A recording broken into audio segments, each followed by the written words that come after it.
ये कहानी 16 साल के रोजर नाम के लड़के के ऊपर आधारित है जो अपने घर की सारी औरतों के साथ घबाघब करके उन्हें प्रेग्नेंट कर देता है। और वो अपने इस महान काम को किस तरीके से अंजाम देता है वो हम आज की इस एक्सप्लेनेशन में देखने वाले हैं। आज मैं जिस मूवी को एक्सप्लेन करने वाला हूँ इस मूवी का नाम है what every French woman wants और ये मूवी 1983 में रिलीज हुई थी। मूवी के स्टार्टिंग सीन में हम 16 साल के रोजर को देखते हैं। रोजर अपनी स्कूल की छुट्टियों की वजह से अपने घर आ रहा था। तब उसके घर की एक मेड मिस लपीते उसे घोड़ा गाड़ी से लेने आती है और घोड़ा गाड़ी चलाते समय मिस लपीते के हिलते हुए पपीते देखकर रोजर उसे घूरने लगता है। ये चीज मिस लपीते भी नोटिस करती है लेकिन वो उसे कुछ नहीं कहती। घर पहुंचने पे रोजर की माँ उससे पूछती है कि तुम्हारी पैंट पे मेयोनीज कहाँ से लगी। लेकिन यहाँ हम व्यूअर्स को पता है कि घोड़ा गाड़ी चलाते हुए मिस लपीते के हिलते हुए पपीते देख के रोजर खुद को नहीं रोक पाया था। तभी रोजर की मौसी मार्गेरिटा उससे बोलती है कि इस उम्र में ये सब चीज नॉर्मल है और ये कह के वो रोजर की पैंट साफ करने लगती है। रोजर की एक छोटी बहन भी थी जिसका नाम बर्था था। उसके बाद बर्था रोजर को जंगल में ले जाती है जहाँ मिस लपीते भी थी।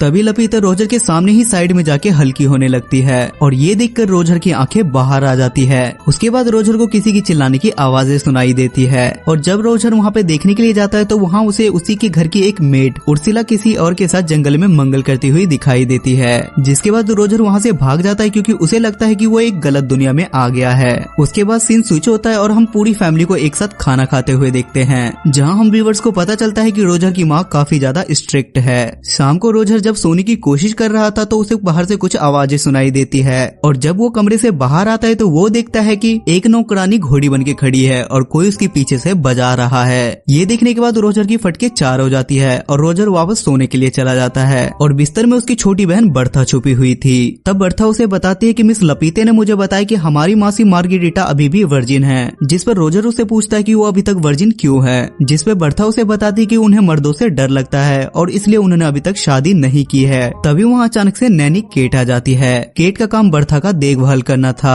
बर्था के वहाँ से जाने के बाद केट रोजर का ब्लैंकेट हटाती है जिस पर रोजर अचानक से डर जाता है क्योंकि रोजर का पप्पू खड़ा हो गया था और उसे देखने के बाद केट भी उससे थोड़े बहुत मजे ले लेती है। अगले दिन बर्था रोजर को एक नदी के किनारे ले जाती है जहाँ उसके घर की सारी मेड नहाते नहाते एक दूसरे से अपना सीक्रेट शेयर कर रही थी। बर्था और रोजर अपने घर के 4 मेड को चुपके से देख रहे होते हैं। तभी नदी के किनारे के पास 3 नमूने आ जाते हैं और ये तीनों भी रोजर के घर में काम किया करते थे और वो तीनों अपना पप्पू बाहर निकल के उन मेट्स के सामने ही हल्के होने लगते हैं और वो अपना स्पाइडरमैन उन मेट्स को दिखाने लगता है। तभी उर्सुला बोलती है कि तू शेर तो मैं सवा शेर हूँ और उर्सुला उन तीनों को अपना पिछवाड़ा दिखाने लगती है और उसके पिछवाड़े के दर्शन बर्था और रोजर पेड़ के पीछे छुपके से कर रहे होते हैं। अगले सीन में रोजर की बड़ी बहन एलिसा अपने पापा के साथ आती है और सब लोग उसका वेलकम करते हैं। एलिसा आते ही सब लोगों से गले मिलती है लेकिन जब रोजर की बारी आती है तो वो उसे फोरहेड किस करके वहाँ से चली जाती है जिस पर रोजर सोचता कि मेरे अंदर कांटे लगे थे क्या। तभी बर्था रोजर को एक चर्च में ले जाती है जहाँ दोनों छत पर छिप जाते हैं।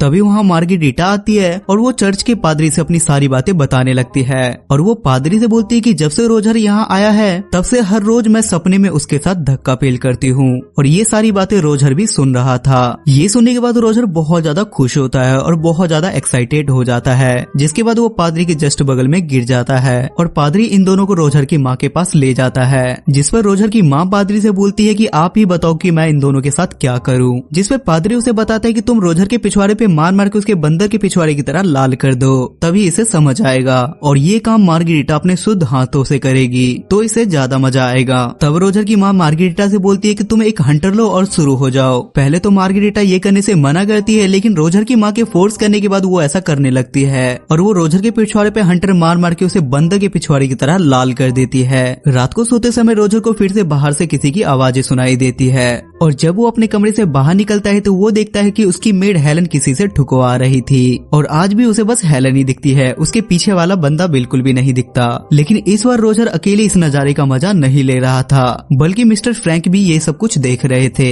तभी वहाँ अचानक से रोजर के पास उर्सुला आती है और वो उसे बोलती है कि आओ मैं तुम्हारे पिछवाड़े में मूव लगा दूं। इतना मार खाने के बाद दर्द भी तो बहुत ज्यादा हो रहा होगा जिस पर रोजर उसे ऐसा करने से मना कर देता है। उसके बाद रोजर उसे पूछता है कि हर रात हेलन को कोई पीछे से बजाता है, क्या तुम्हें पता है कि वो बंदा कौन है? जिस पर वो रोजर से बोलती है कि ये हम मेड का टॉप सीक्रेट है। तब रोजर को ख्याल आता है कि उसने अकेले इस शो को नहीं देखा था बल्कि मिस्टर फ्रैंक भी इस शो को एंजॉय कर रहे थे। जिसके बाद रोजर सीधा मिस्टर फ्रैंक के पास जाता है जहाँ मिस्टर फ्रैंक दूरबीन से मियां खलीफा को देखने की ख्वाहिश में पैंट में हाथ डाल के अपने स्पाइडरमैन को तसल्ली दे रहे थे और रोजर के आते ही मिस्टर फ्रैंक फ्रैंक वहाँ से चले जाते हैं। तब रोजर भी दूरबीन से देखने लगता है और उसे नीचे 2 शादीशुदा एलियन एक साथ कुत्ता डांस करते हुए दिखाई देते हैं। तब रोजर को समझ में आता है कि मिस्टर फ्रैंक अपने स्पाइडरमैन की मसाज क्यों कर रहे थे। अगले दिन रोजर को एक किताब मिलती है जिसमें द ग्रेट सनी लियोनी की कहानियां थी और रोजर उस किताब को बड़ी शिद्दत से छुपा लेता है और जाते वक्त उसे अपने मॉम डैड के कमरे में से घर घर खेलने की आवाजें सुनाई देती है